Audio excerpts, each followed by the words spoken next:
शुभांकर, ये पूरी एक तरह से साजिश साजिश समझ में आती है, क्योंकि एक प्लान तरीके से लगता है, क्योंकि ये सबको कुछ देर पहले पता चल गया था कि धूमलगंज थाने के बाहर गाड़ियां लग गई थी, यानी कि गाड़ियां लगी थी उसके बाद जब पहले एक स्पॉट पर ले जा चुके थे। पर गाड़ियां लगने का सेंस यही था, जो हम लोग को भी पुलिस सूत्रों से बताया गया कि अब मेडिकल के लिए जाएंगे। जो कोर्ट ने कहा कि हर 24 घंटे में मेडिकल कराना है, यानी कि बहुत ही अच्छे तरीके से रेकी की गई थी कि गाड़ी कहाँ जाएगी। और ये पॉसिबिलिटी है कि ऐसा नहीं है कि गाड़ी को फॉलो किया गया होगा, बल्कि पॉसिबिलिटी इसकी ज्यादा है कि जिसने भी जो अटैक किया, जिन 3 लोगों ने अटैक किया है, वो पहले से अस्पताल में मौजूद रहे होंगे। हालांकि अंदर घुसने की उस वक्त मनाही किसी को नहीं थी, क्योंकि हम लोग भी यहां पर आधे घंटे पहले पहुंच गए थे अस्पताल, क्योंकि हमारे पास इनपुट था कि यहां पर अस्पताल में मेडिकल के लिए ला रहे हैं। तो उस वक्त अंदर जाने की किसी को मनाही नहीं थी। अतीक अहमद के जो वकील हैं वो भी यहां पर मौजूद थे और उनको भी नहीं। शुभांकर, जिस वक्त हम यहाँ थे उस वक्त अंदर कोई भी आ सकता था, उस वक्त अंदर कोई भी जा रहा था आधे घंटे पहले तक। पर जब पुलिस की जीप पहुंची है वहां पे, उसके बाद मीडिया के अलावा किसी की एंट्री नहीं थी। यानी कि जो आधे घंटे के दरमियान था पुलिस की जीप आने से पहले, उसके पहले अस्पताल में कोई भी जा सकता था। और अगर किसी को इस तरह का प्लान अटैक करना था तो वो अस्पताल के किसी और सेक्शन में जाकर रह सकता था, या कहीं जहां भी जो डिपार्टमेंट्स हो, बेड्स पड़े हैं, वहां पर जाकर रह सकता था। और जैसे ही भनक लगती, आवाज आएगी तो बाहर आ सकता था। तो ये पूरी प्लानिंग लगती है प्रॉपर रेखी की गई है। आप समझिए इस बात को, ये एक दिन में नहीं हुआ है। कल जिसने भी अटैक करवाया है, कल जो है इसकी एक तरह से रेखी हुई कि कहां कहां कैसे ले गए। और अंदेशा ये था कि आज भी मेडिकल कराया जाएगा, तो आज भी जब मेडिकल कराया जाएगा तो उसके लिए इसी अस्पताल में आएंगे जहां पर कल उसको जाना था।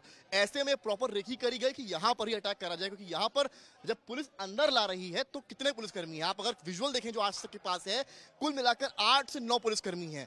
फोर्स बहुत तो नहीं थी पर बहुत थी। मैं इसका ऐसा इसलिए कह रहा हूं क्योंकि ये 3 जीप्स थी। पर जब अगर आपको अटैक का अंदेशा होता, जब असद का आज सुबह जब असद की जो शरीर है उसको दफन किया जा रहा था, तो आरएएफ तक बुला ली गई थी, पुलिस के थानों की फोर्स बुला ली गई थी, अन्य जिलों की फोर्स बुला ली गई थी। पर यहाँ पर तो शायद ऐसा लग रहा है पुलिस को भी अंदेशा नहीं था कि इस तरह की घटना हो जाएगी। तो सवाल कहीं ना कहीं पुलिस के ऊपर भी उठता है कि जो पुलिस रिमांड में अतीक अहमद और अशरफ थे, तो इतनी बड़ी चूक हुई कैसे? आखिर इतने कम पुलिस कर्मियों के साथ यहाँ पर आए ही क्यों? या यहाँ पर पुलिस की प्लानिंग की चुकी, क्योंकि पुलिस रिमांड में है। सोमवार की शाम 5 बजे तक पुलिस रिमांड चलनी है, तो सवाल ही अभी उठने शुरू होंगे। आप समझ लीजिए कितना सेंसिटिव इशू है। अभी अतीक और अशरफ से कई राज यूपी एसटीएफ और उत्तर प्रदेश पुलिस को उगलवाने भी थे, ये भी इसमें एक मोड़ है। इस बीच में पाकिस्तान कनेक्शन भी रिमांड कॉपी में उत्तर प्रदेश पुलिस ने पहले से दे दिया था, जिसको लेकर कई बातें चल रही थी। हालांकि अतीक अहमद उस बारे में चुप्पी साधे हुए था। पर यहां पर सवाल ये उठता है कि गोली जो चली है उस वक्त आज तक भी था, कुछ मीडियाकर्मी भी थे, उनके सामने किसकी किसकी जान पर खतरा था, इसको लेकर भी सवाल उठेंगे। हमारे जो कैमरा पर्सन नीरज कुमार है, उनके हाथ में भी खरोच आई है, धक्का मुक्की हुई है, क्योंकि जब गोलियां चली हैं तो धक्का हुआ है।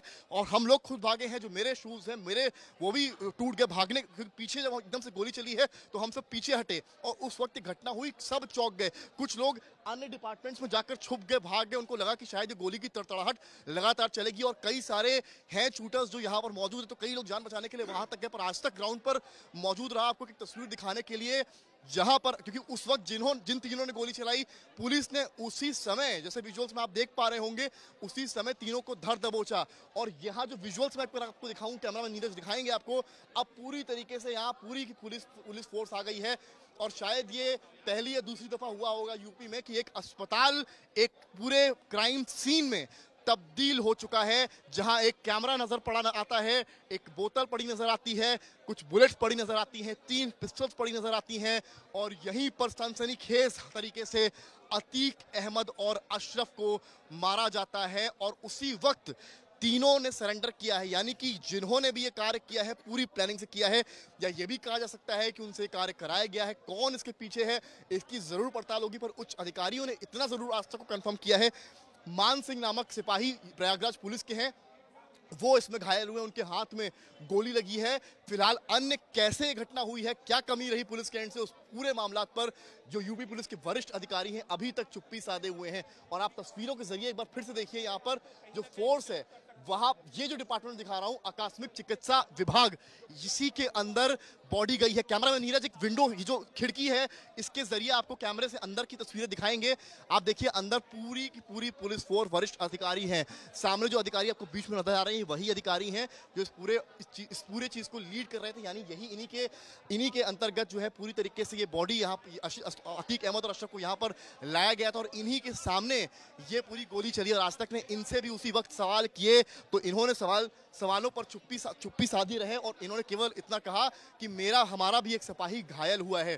तो इसका मतलब या तो ये है कि इनको इस बात की कोई खबर नहीं थी या रिएक्शन लेट किया है, पर सवाल ये है कि आप इतना समझिए शुभांकर कि कहीं अगर गोलियों की तड़तड़ाहट और बढ़ती और वो इस इंटेंशन से आए होते कि जो भी रोकेगा या जो भी कुछ करेगा हम उस पर भी हमला करेंगे, तो जो पुलिसकर्मी यहाँ थे और जो मीडिया कर्मी यहाँ पर थे उनकी जान को कितना खतरा था। सबसे बड़ा सवाल तो यहाँ पर यही है कि उनकी जान के साथ क्या खिलवाड़ था यहाँ पर।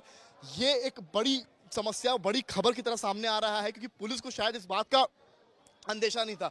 अगर अंदेशा होता तो पुलिस इतनी कम फोर्स के साथ यहाँ पर नहीं आती। अभी जितनी फोर्स है उसकी मैं आपको बताऊं मात्र 20 से 30% फोर्स थी, जितनी फोर्स इस वक्त इस अस्पताल में मौजूद है। ये अंदर की फोर्स मैंने आपको दिखाई है, वो अधिकारी हैं जो उस वक्त इस पूरी चीज को लीड कर रहे थे, यानी कि जो मूवमेंट हुआ था उसको लीड कर रहे थे। पर यहाँ पर आप देखिए एक तस्वीर